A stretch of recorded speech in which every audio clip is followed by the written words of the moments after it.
All right. Well, it's not Wednesday night at 8:30 p.m. It's Tuesday night at 8:30 p.m. But, sometimes you got to call an audible. Sometimes you got to mix it up a little bit. You got to let your quarterback have the opportunity to change the play at the line of scrimmage if he sees an opportunity to do so or a necessity to do so. And, well, we saw that necessity here this week as Pitt has a basketball game tomorrow night, exhibition game against UPJ at the Peterson Event Center. And so we figured since that game is going to be going on at 8:30 p.m. on Wednesday night, well, we're going to have to change the date on the Panther-Lair Show. And you either move it to Wednesday, you move it to Tuesday, and thought, well, it'll be a lot more fun to do it on Halloween. So here we are.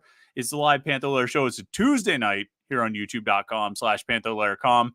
And it is all going on right here. We'll have an hour of Pitt sports talk. Jim Hammett from Panther-Lair.com will join us here in a second. Of course, you know what we always ask you to do. The things we would like you to do is like this video and subscribe. Subscribe to our YouTube channel, youtube.com/Panther-Lair.com. It's a place where we do all this Pitt video content, where we have our daily morning Pitt videos Monday through Friday. We have the these live shows that we do usually every Wednesday night, and sometimes we mix it up a little bit if we have to and switch it to Tuesdays. I'll have to look ahead at the basketball schedule and see what is on tap to see if there's any more Wednesday night games. And if there are, we'll switch things up. We'll go on Tuesday. We'll go on Wednesday. Of course, we have our post-game shows after the football games. Those will be going on, after every game. We'll have that after the Florida State game this Saturday. Don't know what time we'll get started there. 3:30 game at home. I'm hoping we're online for the live show, the live post-game show by 9 or 10, but you never know. It depends on how long the game goes, and we'll figure it out from there. But either way, you don't want to miss any of that content. So subscribe to our YouTube channel and turn on your notifications. That way you get an alert sent to your phone whenever we go live. You don't have to worry about, I'm going to miss it or something like that. You won't miss it because you'll get an alert. You'll be like, oh, yeah, Panther-Lair Show or post-game show. I need to tune in for that. We definitely had a good crowd after the Notre Dame game, as you might expect. Losses tend to bring out a lot of people looking for an opportunity to vent, and venting they did. It was lively, and we ended up, that was our longest post-game show that we've done. I think it was about 80 minutes or something like that, and it was going to be done around an hour, but somewhere around the 1 hour mark, we started noticing some tweets coming out. The whole situation with Pat Narduzzi's post-game comments, and more relevantly or more notably, the Pitt players reacting to it. Now, we've talked a lot about that. I don't know how far down that road we have to go, but we're going to bring in Jim Hammett because Jim was in South Bend. He was at the Notre Dame game. It was his question, I believe, that inspired Narduzzi's answer. So in a way, Jim really kind of started this whole mess. So, James, are you willing to take accountability for your actions here and creating this whole drama that we saw over the weekend? Yeah, I was thinking that, as in the aftermath, because in the moment, it was kind of surreal, how it took on a life of its own Saturday night. I didn't expect it. When I asked the question, I didn't expect it. When he gave his answer, it didn't really strike me. Then, I checked Twitter, and my God, it did create quite a reaction. So I guess I take some responsibility, but I thought it was a pretty fair question. Yeah. There really actually wasn't any issue with the question. It was obviously that one quote. And I've kind of the way I've told the story is I'm sitting there doing the post-game show, and I sit and I've got, my phone is sitting right here next to me, and I've got this, Apple Watch that gets the notifications. And I've kind of told the story of and I think you do the same thing when recruits take official visits, I turn on notifications for their tweets. So if they tweet out something about their visit or something like that, I see it. I don't want to have to miss it. And then I tend to forget to turn it off. So I've still got notifications turned on for Marquez Williams from when he took his official visit, probably 6 years ago or something like that. I still have notifications turned on for Daniel Carter and Gavin Bartholomew. And so my phone is blowing up, not with people texting me saying, hey, did you see what Narduzzi said? But with Pitt players tweeting about it. And so I'm live on the air, and I'm like, wait, there's something going on here that we need to talk about. We end up spending 20 extra minutes. Real quick, we'll just sort of put this one to bed quickly, but I thought Pat Narduzzi handled it really well yesterday. I thought he walked into the room during his weekly press conference, jumped right into the topic, addressed it. I thought he addressed it well. He handled the questions more or less okay, just fine. But I thought he did a good job kind of taking it, owning it, and then and moving on and effectively putting it to bed. What was your reaction to what Narduzzi said yesterday? I kind of had that feeling on Sunday, after digesting everything. I figured they would be able to get a grasp of the situation. And, once they got behind their doors and had meetings and talked it out, I didn't expect it to be a big deal. And I don't think it has been in the locker room. I mean, I think initially, obviously, we saw all the tweets. I think some guys even deleted them. So I think in a sense, it might be a little bit water under the bridge. A couple players spoke today, and it wasn't even really addressed. I mean, I think all the focus right now is Florida State. How could it not be? I mean, yeah, did this rub some people the wrong way? Could it affect them, after the season in the transfer portal? Maybe. But I mean, I think right now it's like we can't get embarrassed again, a second straight Saturday. So there's not much you can really do with it. I mean, he said it. I think he apologized for it. I think he was sincere. I don't think he meant exactly what he said, but that happens quite a bit with Pitt's head coach. Yeah.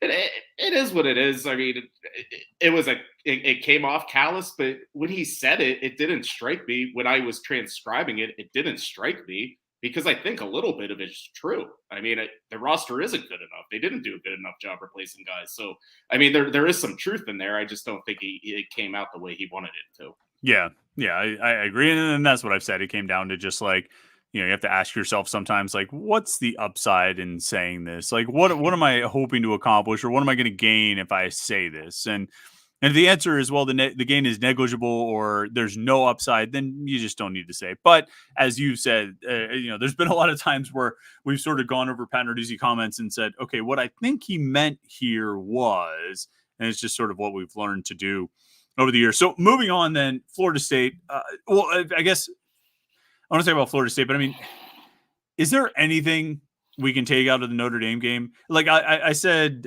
yesterday, or maybe this morning on the Morning Pit, that I was like, they talk about the forest and the trees. You miss the forest for the trees. I feel like that was a game where the blowout was so significant that the forest just kind of blocks out the trees. Like, it's hard for me to hone in on this individual thing or that individual thing. I memean, special teams touchdowns allowed. Yeah, that's a big problem. Like, poor tackling, that's a big problem. Like, but Christian Veer interception.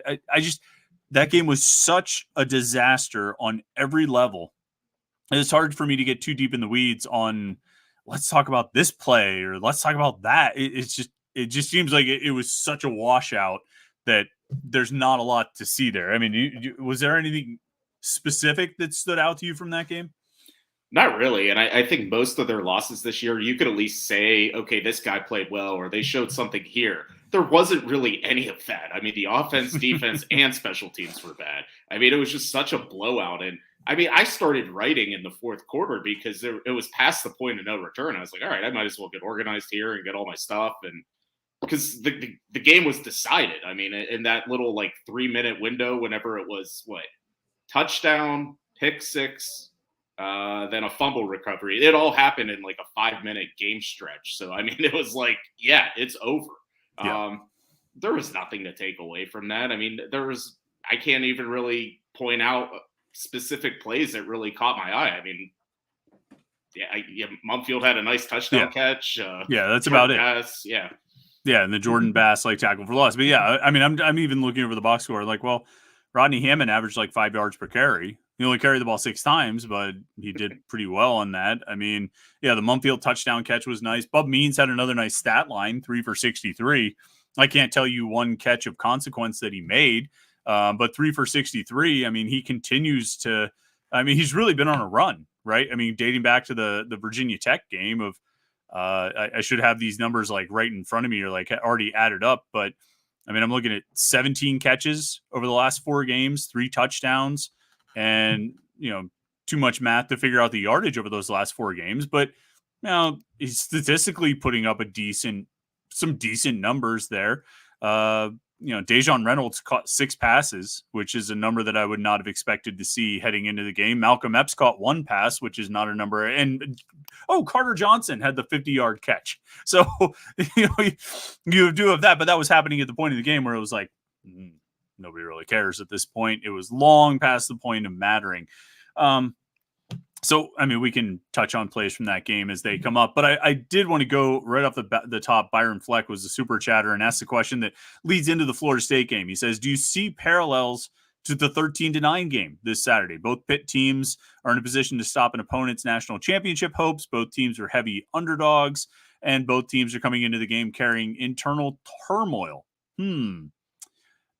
My first reaction to that is, you can look at any game where you're a heavy underdog and say, this carries, this sort of reminds me of the 13-9 game. I think there was some whispered talk of that prior to the Clemson game in 2016, but that wasn't the first time they were heavy underdogs between 13-9 in that game, and I'm sure we've talked about it at different points of like, oh, this could be that kind of game. Is Florida State that kind of game, that super weapon game that we always talk about? I think you said it, that Louisville was not the super weapon game, that didn't have a lot of the various qualities that would define a super weapon game. But is Florida State shaping up to be a super? Because as I sit here, I don't see a lot of ways Pitt can win this game. You know what I mean? I'm single digit percentage chance, if not lower.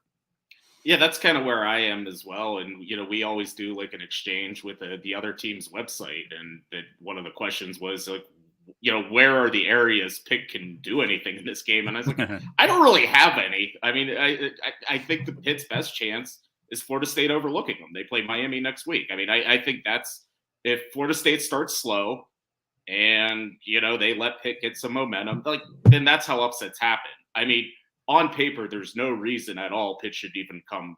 I think the line's too low. I mean, I would take Florida State with is it 22.5 right now? I thought it opened at 20.5. Yeah. I haven't seen that the latest line. I don't know where it's at. I'm not sure. Yeah, I mean, but after a 51-point loss, there's nothing I can say that well, I think Pitt can do this to exploit Florida State. Florida State has better players. They're undefeated for a reason. They are really good. They have one of the best offenses, two of the best receivers, one of the best quarterbacks of the ACC. Jared Verse is a freak on the defensive line. They have just dudes up and down the lineup. So there's nothing I can say Pitt can do other than it just be like one of those weird, dumb upsets, like a Miami, like a West Virginia, like a Clemson. I mean, that's it. I mean, Florida State's a better team. For Pitt to win, it has to just be something crazy. Yeah. Injuries, mistakes, like a couple uncharacteristic errors or mistakes, some missed field goals, bad turnovers, something like that. Ball tips off of one of their receivers' hands and Pitt catches it for an interception. That you're right. That's the kind of thing it probably has to be for them to have a chance. In this one, I mean, you don't mean, you don't want to say it's hopeless or there's no chance, but I mean, it feels pretty unlikely that they're going to, have much, wanted to hide that comment, have much success in this one. Some other super chatters here that I figure we'll just jump into. And if you want to make sure your comment gets read, your question gets answered, you can be a super chatter, click the little $sign down there at the bottom. And that's what ZC717 did. And he says, they say, question for both you and Jim, since we are on the cusp of basketball. Do you or Jim prefer the ACC basketball for Pitt, or do you miss the old Big East basketball playing at Madison Square Garden? For me, I mean, I like Madison Square Garden's cool. I just liked those old matchups. I liked Pitt UConn. I liked Pitt Syracuse when it was a Big East game. I liked Pitt Marquette, St. John, Seton Hall. I mean, like, you can run down the whole list, even, like Rutgers. Like, I don't know. It was just a different vibe, and it was a different feel. And it did have more of a New York City feel, not necessarily because the Big East tournament was in Madison Square Garden. It just sort of felt like more of a city league, I mean, a lot of those schools I just mentioned are in cities or near cities. And, the ACC, it doesn't feel like that. It doesn't have the same vibe. And games, Pitt, what would be a good comparison for Pitt UConn in the ACC? And I mean, granted, Pitt hasn't had the success level that they had when they were having those heavyweight fights against UConn. But I mean, it's not really Pitt Duke. It's Pitt Carolina, maybe. I don't know. There's not really an ACC equivalent of what Pitt UConn was, and Pitt UConn was great. I mean, it helped that both teams were always relevant when they were playing those games, but Pitt UConn was great, and I don't get that same sort of juice out of ACC games. So I mean, if I had to choose one, I would choose old Big East basketball.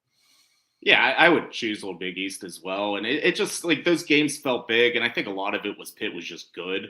But all those games felt like rivalries. Even though Pitt and UConn technically isn't a rivalry, but they were both just so good. Anytime you played them, it was a big game. And felt the same way with Villanova and Georgetown. And, there's nothing better than like Big Monday, like whenever Pitt had like a big ESPN game on Monday night and Sports Center was like, it was just like, it had a different vibe to it. So there's nothing like, I think if Pitt got better at basketball, which, they started to a little bit last year, I mean, I think you could learn to appreciate the ACC more, but it's hard to replicate what that Big East was. That was special.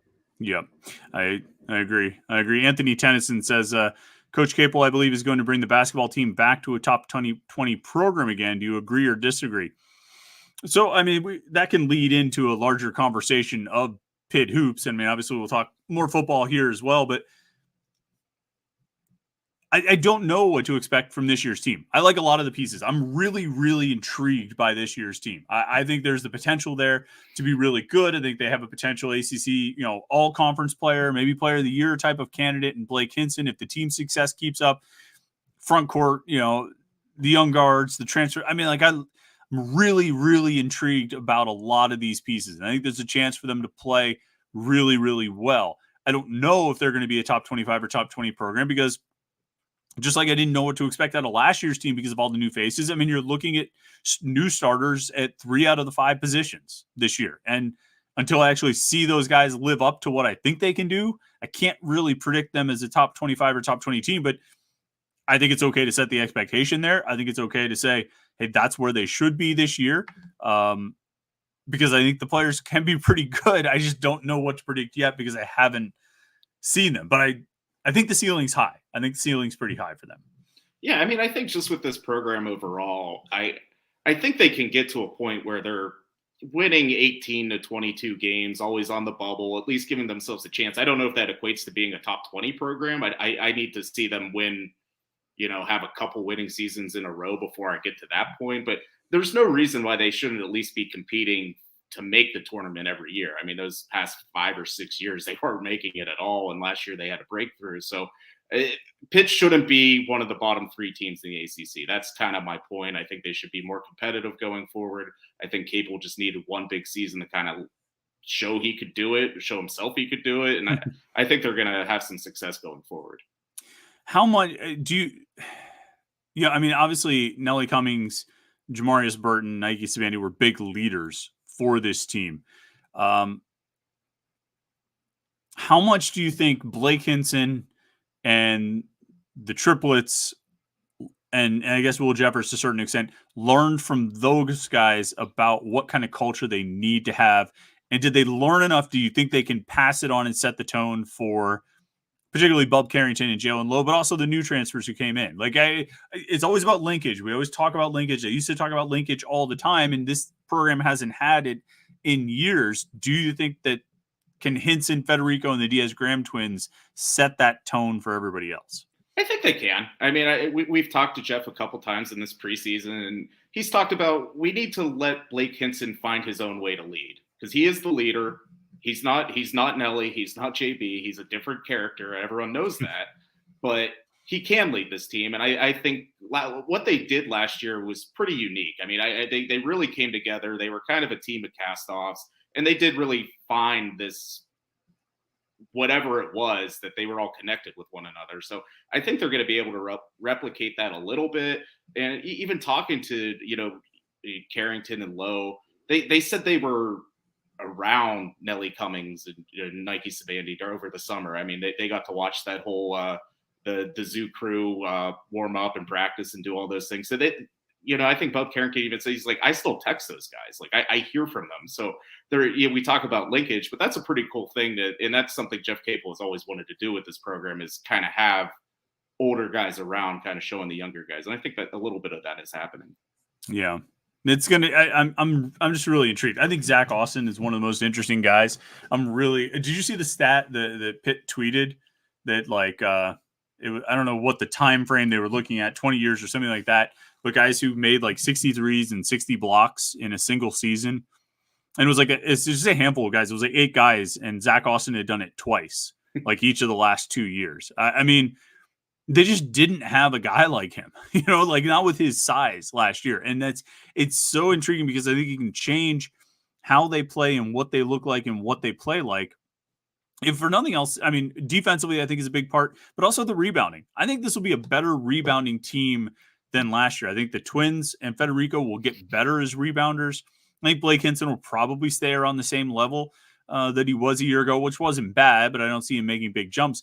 But I think Zach Austin and Ishmael Leggett are going to be better rebounders than the guys who played the 2 and the 3 last year, which I think will just be an upgrade. And even if they make fewer threes than they did a year ago, I think they can be a better team and maybe even a more productive offense with the way they defend and the way they rebound. I'm trying to think. I mean, do we look at last year's team as a bad rebounding team? Like just okay rebounding team? What's our view on them as rebounders last year? I think they had good games, and I think there were some games like that ACC tournament game against Duke where they just got bullied around, and I think that really it kind of showed them that they need to get stronger. So we talk about the triplets. They tried to get Papa Conte. Obviously, he's hurt, but they have bigger bodies this year. And Capel has mentioned that they're going to need to be a team rebounding team. I mean, they don't have a guy you can pencil in for 10 rebounds a game right now. They don't, and I think it would be better for the team long term if Blake Hinson is not the leading rebounder with like 6 this year. I mean, if they could get one of the Twins or Federico to get around 8 or 9, that would be huge. But I agree. I mean, I think Zach Austin, I don't know how much scoring he's going to do, but I think he can do a lot defensively. I think he could do a lot of rebounding and kind of just be a kind of a chameleon, kind of do what you need him to do each game. And I think he has that ability. So I think he's one of the more unique guys on the team. So they have an exhibition game tomorrow night against UPJ. You have a scouting report for us on UPJ? So UPJ made the tournament last year, but they did lose some of their top players. So I think they were picked 5th in the PSAC West. Okay. PSAC West. Okay. Coach Ruckavina's been there since like 85 or something. I mean, he's been the head coach at UPJ forever. Wow. That's so yeah, and they have a lot of guys from Western PA. So if you're like a whippy old basketball fan, you'll probably know a couple of the guys on the team. Okay. You expecting it to be a blowout like the Pitt women did against who they play, Point Park or somebody like that? I would imagine so, but what was that like? Did you see that score? It was like 117-49 or something like that. Yeah, I saw they got out to like a 19-2 start, and I didn't really see updates from there, but I kind of figured that's where it was going. But as we saw, you can't take these exhibition games too lightly, especially if you're Louisville.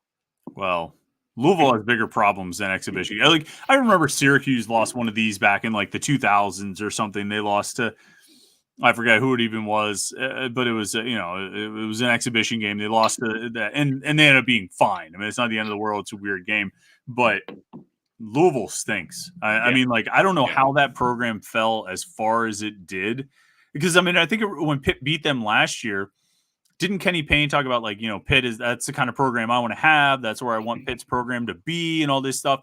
And I was like, dude, you just suck. Like your team's just bad. But I don't know how it happened. Like, how did Louisville fall apart? Who's their coach before Kenny Payne? I'm drawing a blank on his name right now. Chris Mack.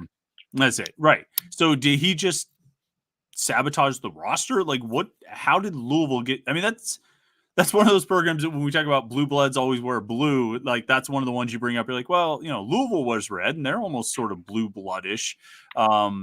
I don't know how they fell so far. Like that's one where the exhibition game loss. I am going to read into that and be like, yeah, they just might stink again.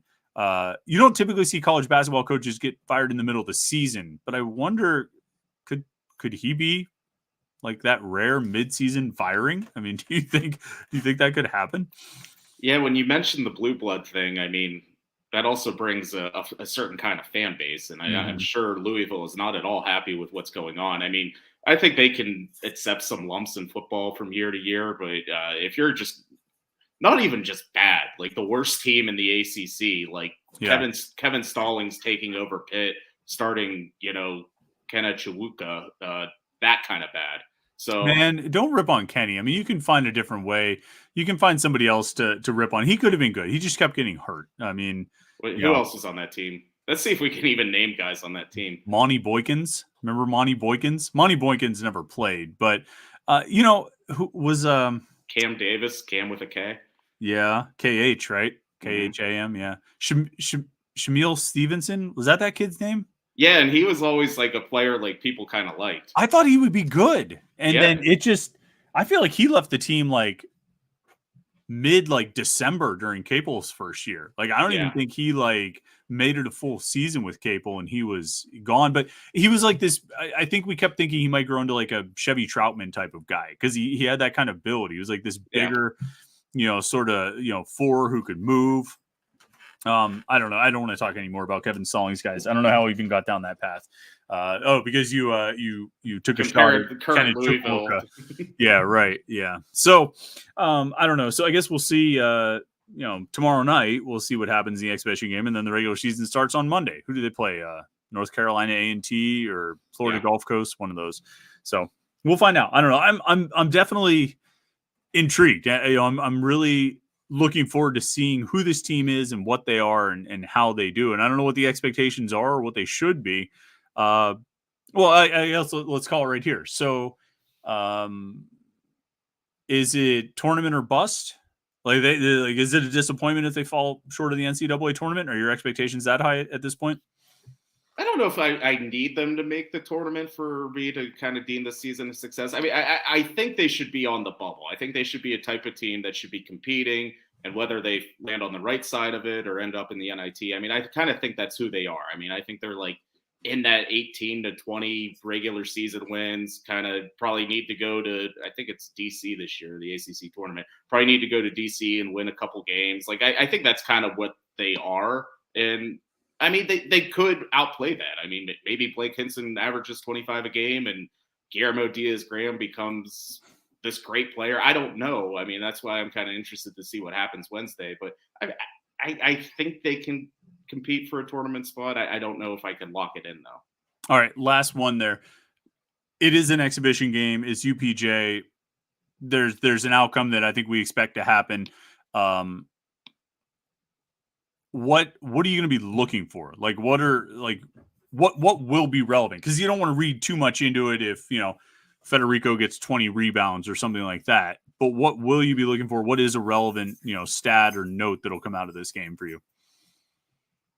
I think I want to see how Carrington does as the point guard. I mean, I think we're going in with the assumption he is the starting point guard. I kind of just want to see what that looks like because coming out of high school, he was kind of deemed more as a combo guard, shooting guard, that type of player. So whenever it kind of surfaced that he's running point and we saw that practice, I want to see what it looks like. I mean, he looks the part. I mean, he looks like a guard that would be playing at Kentucky. I mean, he has that kind of build. So I'm just interested to see how it all unfolds on the court for him.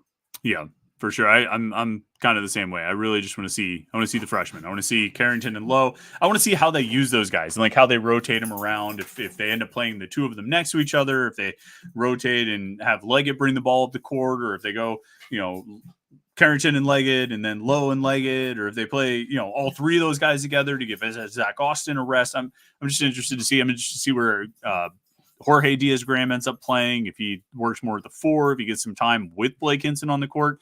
I mean, like a lineup with, whoever the one and the two are, a lineup that has Jorge Diaz-Graham, Blake Hinson, and Federico or Guillermo Diaz-Graham. That's a big lineup. It's got three guys who can legitimately shoot from outside playing the 3, 4, and 5 spot.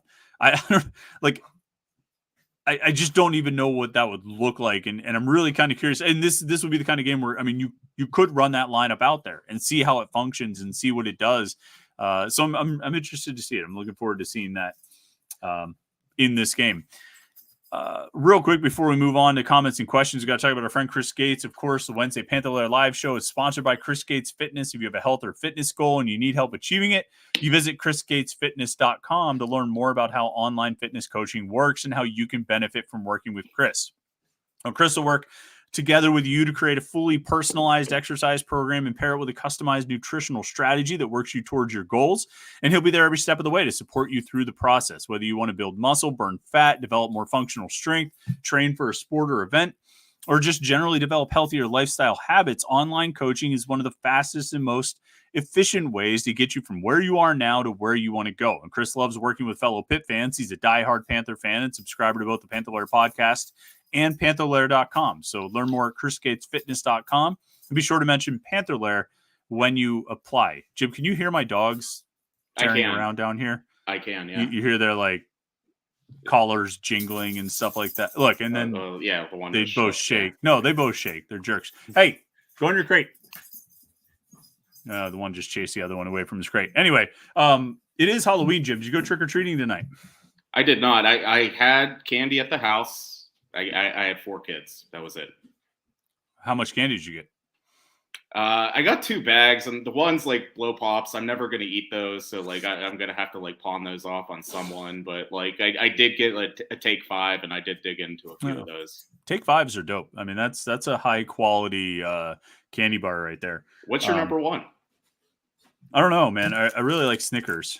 I got a little supply right here that I took from my kids. I got the peanut M&Ms, I got the Snickers, and I got the Almond Joy. But the best part, I like an Almond Joy. And the funny thing about the small Almond Joys is that they really do have one almond in them. So it's not like an Almond's Joy. It's an Almond Joy. But the best part is as we're walking around trick-or-treating and I'm walking with my kids, my kid is down there getting candy from, some house or whatever. I'm standing on the sidewalk just waiting. And the guy calls down to me. He's like, hey, yo, Dad, do you want a Bailey's? And I'm like, what?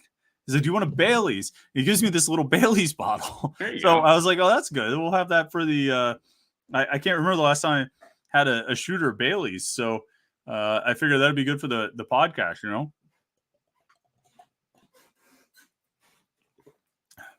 I should have done that at the beginning. Yeah. I don't know why I waited. I should have washed down my Almond Joy with that too. But see, this is what you get when you go trick-or-treating with your kids in suburban America is all the dads give each other alcohol. So it's kind of, there's people handing out beers. There's people grilling hot dogs. I mean, it's like a big community street fair. But anyway, here, I'm going to find a question and let you answer it while I eat this candy bar. John Kristovich says the players should not be criticizing the coaches on social media. Coming back to the Pat Narduzzi thing, I mean, it came to my attention because our good friend Noah Hiles quoted Narduzzi, and a bunch of players caught wind of it and started retweeting. That's how I saw it.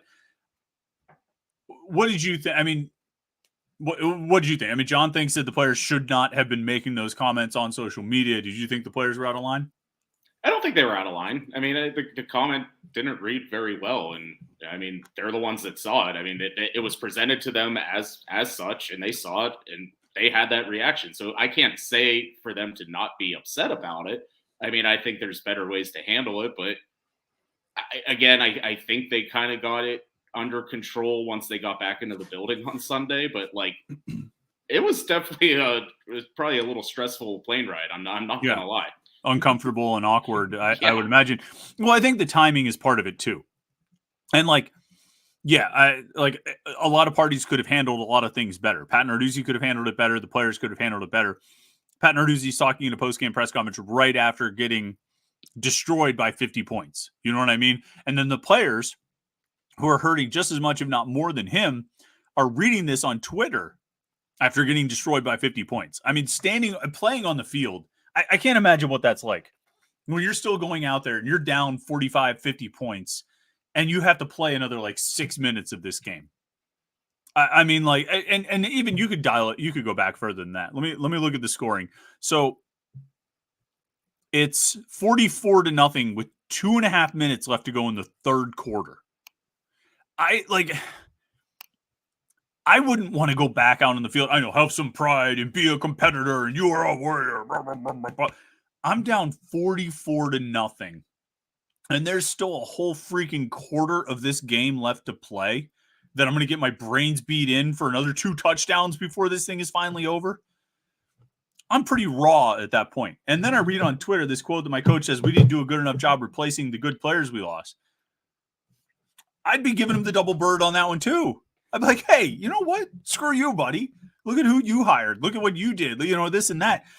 So I can't fault the players too much for lashing out and clapping back a little bit because they were in a in a pretty bad place emotionally there too. And so, I can't give them too much of a hard time for it. But as you said, a lot of the tweets got deleted, and I think ultimately, Narduzzi did smooth some of those things out. Homer Simpson says, happy to see Pitt got some of the ACC newcomers on the schedule for next year. I think it'll be pretty cool playing at SMU. It should draw a pretty big crowd. Yeah, Pitt gets they get Cal at home next year, right, in 24, and they go to SMU, and then they'll go to Stanford in 25. So they'll get all three of the new teams over the course of the first 2 years with those teams in the conference. I forgot, I had it written down how it worked out. So they get 3 games over 7 years against each of those teams. Stanford, they go to Stanford twice and play Stanford once at home. Cal and SMU come here twice and go away, and Pitt goes to Cal and SMU once each. Yeah, I thought it was cool how that worked out. I thought they did a nice job with that. I don't know. I mean, it'll be interesting to see different teams come in here. You know what I mean? I think it'll be interesting to see Cal. It'll be interesting to see Stanford. It'll be interesting to see SMU come here when they come here. Would you particularly the 2024 schedule where, in the conference, they go to Boston College, SMU, Louisville, and North Carolina, and then they host Clemson, Syracuse, Virginia, and Cal. What stood out to you about that? I mean, I look like just at the 2024 schedule overall. I mean, I say this like not thinking like Pitt is actually really bad this year, but like on a normal year, it's a pretty favorable schedule, I would say. I mean, you get 7 home games, and I mean, your toughest one is Clemson, who is kind of not much in a better spot than Pitt right now. I think Dabo Sweeney's arguing with guys on the radio still. So I mean, Pat Narduzzi had his moment, but I think Dabo's having his own right now. I don't think Pat takes calls though, which actually got me to think. I want to hear more from you about the schedule, but I was thinking about that during the whole Dabo Sweeney thing. Pat should take calls. That would be because that would actually, it would happen one time, and they would put an end to it. They would not do it more than one time, but that one time would be really interesting. All right, go ahead. Sorry.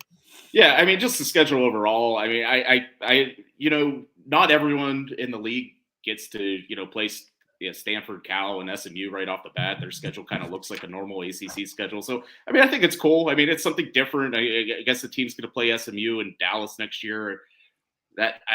They haven't played a regular season game against SMU. I had that written down somewhere, but it's like since like the 50s or something like that. Oh, so okay. I mean, it's just one of those games like you never see. So I mean, it's cool. It's something different. I mean, I don't think their schedule's overly challenging next year, which I guess is good if you're going to be kind of trying to rebuild yourself up. So, I mean, yeah, they're going to play some ACC football games there for the next 7 years. That's whenever the basketball schedule came out, we said the same thing. It's like, yep, those are the teams. Yeah, there wasn't a whole lot that really jumped out. I think they managed to find a way to push, Wake Forest's first trip to Pittsburgh as a member of the ACC back even further. I think it's back to what 2028 now. Yeah. I think it was supposed to be next year, right? Mm-hmm. I think when they released the 5 or 3-5-5 schedule matrix, I think it was supposed to be Wake Forest was finally going to come here, and now it's pushed back to 2028, which means it'll be 15 years after Pitt joined the ACC. They will finally host Wake Forest here. I mean, maybe, and that's probably one of the things that stood out to me about this schedule was like, look at the ACC being optimistic enough to release a schedule that runs through 2030. I mean, good on you guys. You got to visualize, your goals. You know what I mean? You have to seek out, if you want to accomplish something, you have to speak it into existence. And so by putting a schedule out that goes through 2030 that has Clemson and Florida State and North Carolina and Miami still in it, they're speaking it into existence. So, I mean, shout out to you, right? I mean, good for the ACC and being optimistic about that. There wasn't much, Clemson game was supposed to happen in 2025. They moved it back to 2024. Not going to play Virginia Tech until I think 2026. So that's a break of like 2 years. They've played them every year since 2012, and they're going to take 2 years off of playing Virginia Tech. That's a little weird. They're supposed to play at Georgia Tech next year. They moved that to 2025. They're supposed to play at Miami next year. Move that to a home game in 2025. Not much. I mean, It's interesting that they're sort of forcing Louisville onto the schedule. I think Boston College, Syracuse is the annual games, but then they play Louisville 5 out of 7 years. So I don't know if they're looking for ACC or a Big East history there or what, but I don't know. Like you said, it's a schedule. It's games. Any interest in, I mean, I'm not going to pay for it, but any interest in going to Stanford and Cal and SMU? I mean, what's most interesting out of those 3 potential road trips? I've been to a football game at Stanford before. That was pretty cool. But yeah, I'd be interested to see Cal. It kind of looks like Pitt Stadium, and I've never been to Texas, so never been to the state. The state of Texas, never. Okay. I wasn't at the Sun Bowl. So. Do you want to go to Texas? I mean, I guess there's a reason why in my 32 years of life I have never been there. So, are there other states you haven't been to that you would want to go to before Texas? Yeah, I'd probably pick Hawaii over Texas. Montana. I could see a Grizzlies game. Maine. I don't know why I'm assuming that you haven't been to Maine, but I haven't been to Maine. So there we go. There we go. There's probably a lot of places. John Kristovich thinks it'd make more sense to play 8 teams one year and the other 8 teams the next year and just alternate back and forth. I mean, if you do that, you're effectively playing divisions again, right? Yeah. I mean, so should they just go to divisions? But I don't know how you make divisions with 17 teams. You just expand to 20 and make 4 or 5 team divisions. Mini conferences, 2 mini conferences. Each one has a division of 5 teams each. So eventually we're all just going to be in one conference that they're just going to split them up. And they're like, all right, the Midwest, we'll call you the Big Ten. We'll call this one eventually we're going to get there. It has to come full circle. It has to. That's right. That's right. Actually, yeah, we'll end up, and they'll have this revolutionary idea of what if we just did this? And it's like somebody on Twitter will be like, there should just be a place where you could, I forget. There's a joke that always runs around on Twitter, and somebody's like, we just need a public transportation system that can anybody can ride it. It just goes on a regular scheduled system and it stops and you just get on and you can take it to the next place. And somebody's like, you just invented a bus. That's all you did, And so you just end up, they'll think we've come up with this genius scheduling format. And it's no, man, all you did was created the Big Ten and the Big East and, the Big 12 and all that. So yeah, not so smart. Scroll down here. See what other people are saying. So here's an interesting topic. Peninsula P says Nate Yarnell needs to start. Nate Yarnell's first 2 passes were incredible, right? He threw 2. Did he throw 3 on that drive or just 2?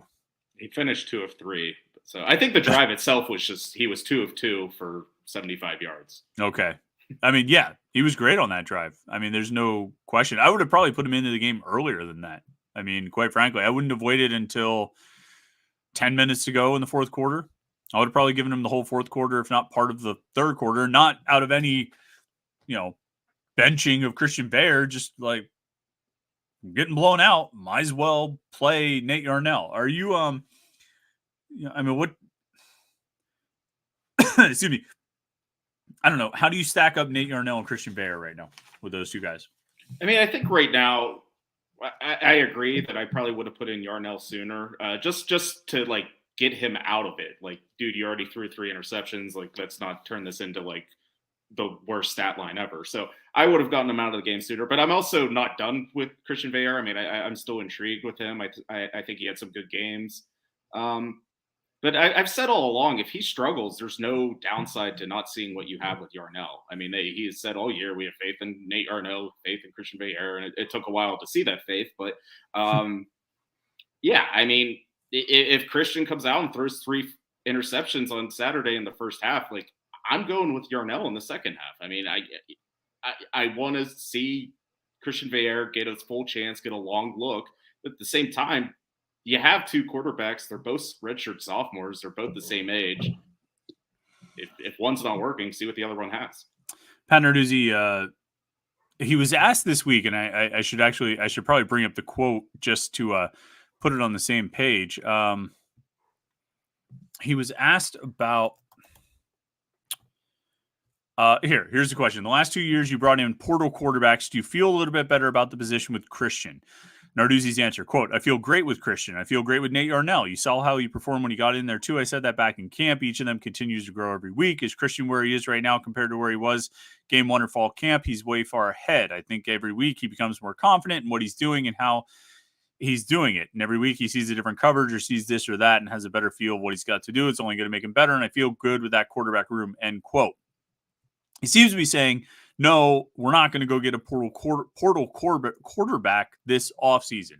Are you convinced that they have what they have and they should stick with the 3 guys they currently have and the 4th guy they're bringing in Julian Duggar from Penn Hills and go with those 4 guys into next year? Or do you think they need to take a long look? Because I think we talked about this a few weeks ago or probably a couple months ago about whether or not they would need to go to the portal for a quarterback. Well, now you've seen Christian Baer. You have some idea of who Nate Yarnell is. Do they need to go to the portal for a quarterback? I wouldn't roll anything out with 4 games to go left in the season.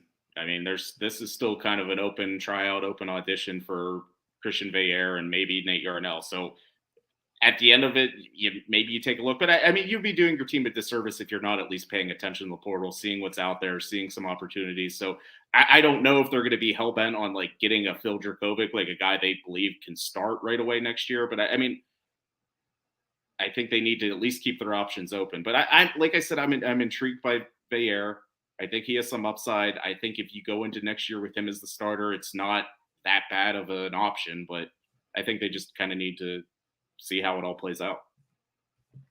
Biz is a super chatter says, do you think Yarnell will start this year?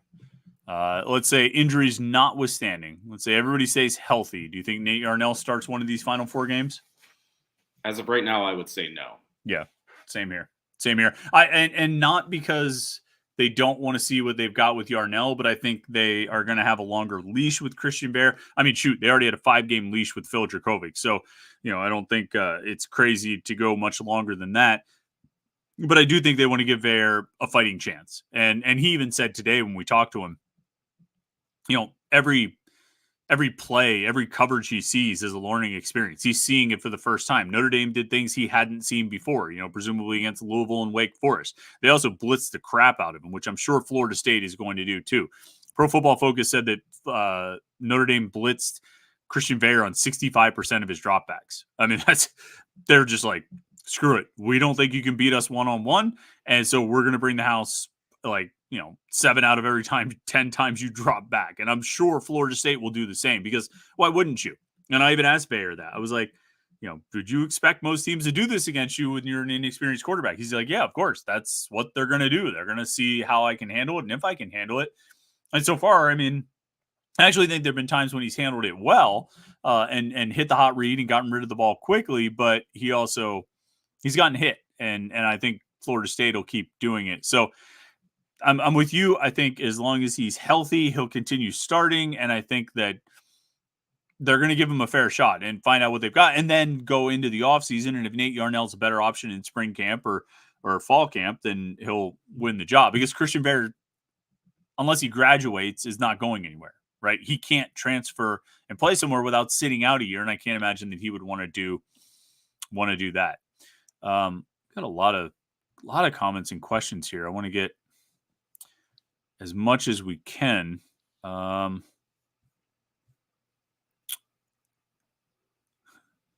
You went out to the game on Saturday, so John Kristovich wants to know. He says Acrisure is better than Notre Dame Stadium. Jim, your take on that? That was probably the nicest press box I've ever worked in.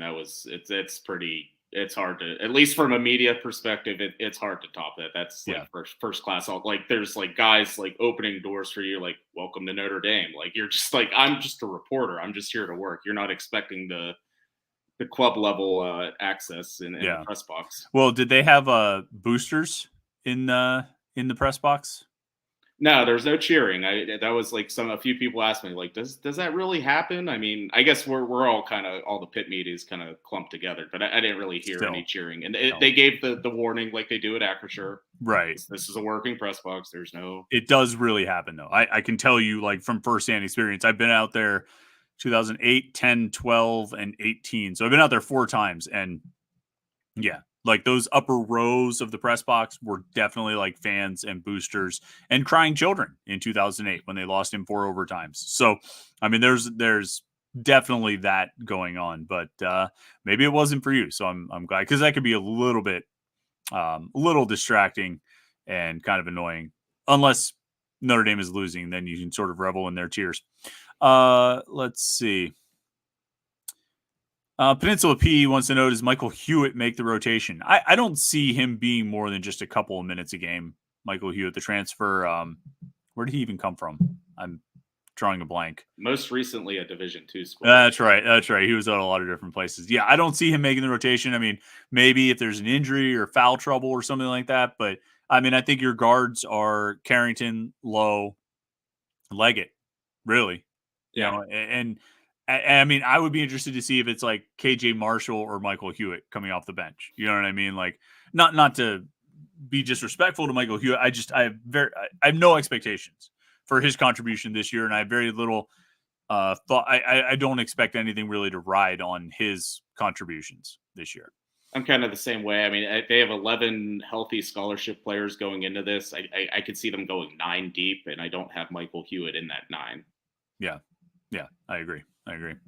Homer Simpson says Reese's Sticks are the best if you can consider them a candy bar. Yeah, they're really good. I mean, the top 3 candy bars always are Snickers, whatchamacallit, and a rotating third that's a variety of things depending on my taste at that time. Do you have a thought on Reese's Sticks or top 3 candy bars? I don't know if they're top 3. I mean, they're pretty good. I mean, top 3, I'm definitely, I would say Twix, Snickers. I always like the Nestle Crunch bar. Yeah, I'm a big Crunch fan. Well, I mean, then you should like a whatchamacallit, because it's like Crunches with like caramel and chocolate and some, nutty flavor. You have a whatchamacallit? You got to get a whatchamacallit. It's a goat. It really is. I'll try it out. It's so good. Paul Sebastian, good friend of the program here, says, is the problem the lack of experience for the starters or the offensive and defensive coaching? I think it's a combination, right? I mean, I think there are coaching issues, but I think there are also a lot of things that are happening because of inexperience, and that experience is growing. Guys like Jordan Bass and Braylon Lovelace and the safeties and some of the young defensive ends are getting experience every game that's very valuable, and it's helping them, and they're getting better. And same thing on offense with the offensive line and the young receivers and stuff like that. But inexperience is something that can only be overcome with time. I do think there have been coaching issues as well. I think I can't chalk up Gavin Bartholomew's 0 targets at Notre Dame totally to experience, because, I told you that stat before about 65% blitzing. I think it's really hard to blitz 65% of the time and also double cover the tight end, right? Like, there should have been opportunities to get him the ball. And the fact that he's had more than 3 targets like once this season, it's mind-boggling.